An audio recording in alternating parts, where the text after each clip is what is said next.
चीन ने अपनी सेना में बड़ा बदलाव किया है। इसके तहत उसने अपने थल सेना के आकार में लगभग 50% तक की कटौती की है। हालांकि इस कटौती के बाद भी 20 लाख सैनिकों के साथ PLA यानी पीपल लिबरेशन आर्मी दुनिया की सबसे बड़ी सेना बनी हुई है। चीन की मीडिया ने इसको इतिहास का असाधारण बदलाव बताया है। इस बदलाव के तहत वह अपनी थल सेना में कटौती करके नौसेना और वायुसेना में इजाफा कर रहा है। तो चलिए आज की इस वीडियो में जानते हैं कि चीन की सेना में हुए इस बड़े बदलाव के पीछे क्या वजह है। कहीं इसका कारण भारत तो नहीं है।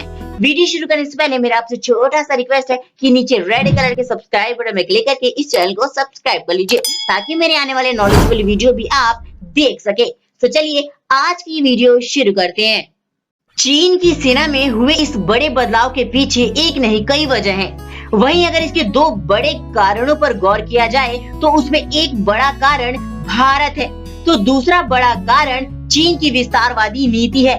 क्या आपको पता है कि दक्षिण चीन सागर पर कब्जे को लेकर अमेरिका और चीन कई बार आमने सामने आ चुके हैं। वहीं दूसरी तरफ एक ऐसा क्षेत्र है जिस पर कई देशों ने अपना हक जताया है।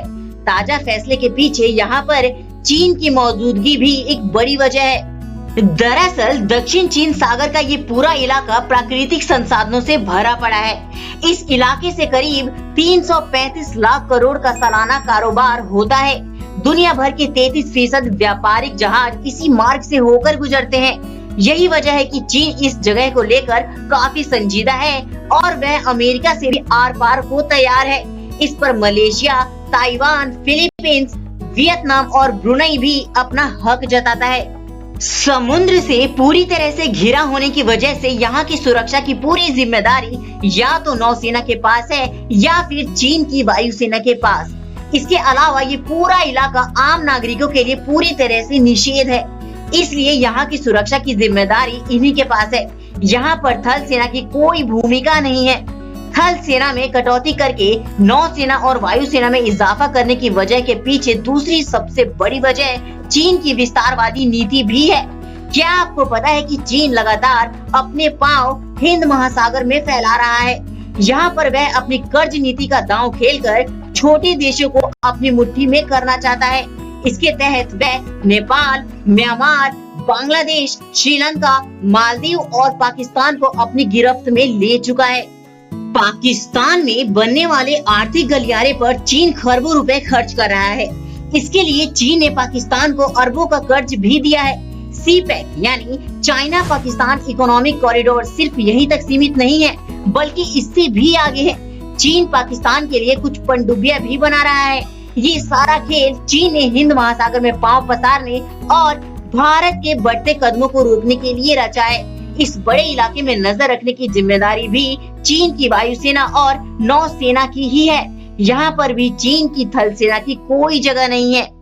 चीन के इस बड़े फैसले को समझने के लिए ये भी जानना जरूरी है कि चीन की सीमाएं भले ही 14 देशों के साथ मिलती है, लेकिन इसका सीमा विवाद 23 देशों के साथ है, जिसमें भारत, अफगानिस्तान, कजाकिस्तान, मंगोलिया भी शामिल है। इसके अलावा इस बात से भी इनकार नहीं किया जा सकता है कि भविष्य में किसी भी युद्ध में वायुसेना और नौसेना की अहम भूमिका होगी। भविष्य का युद्ध पूरी तरह से तकनीक के आधार पर लड़ा जाएगा, जिसे चीन बखूबी जानता है। इसके लिए चीन काफी समय से तैयारी कर रहा है। उसकी नौसेना और वायुसेना की बात करें तो पिछले वर्ष चीन ने इन्हें और मजबूती देने के लिए अत्याधुनिक लड़ाकू विमान और स्वदेशी पनडुब्बी समुद्र में उतारी है। चीन का पूरा ध्यान अब हिंद महासागर में मौजूद देशों को साधने में लगा है। यही वजह है कि वह अपनी नौसेना और वायुसेना का दायरा बढ़ा रहा है।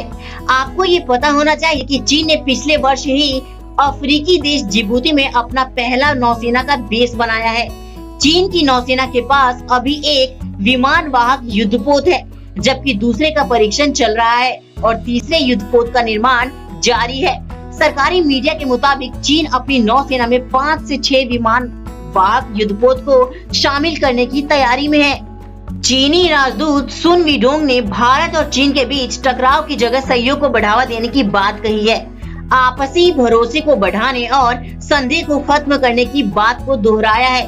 वैसे मई 2020 में पूर्वी लद्दाख में स्थित वास्तविक नियंत्रण रेखा यानी LAC पर अतिक्रमण करने के बाद सुन वीडोंग इस तरह का बयान कई बार दे चुके हैं। भारतीय पक्षकार मानते हैं कि ये चीन की कूटनीति का हिस्सा है कि एक ओर तो वह सीमा पर आक्रामक रवैया अपनाता है और कूटनीतिक मोर्चे पर भरोसे को बढ़ाने की बात करता है।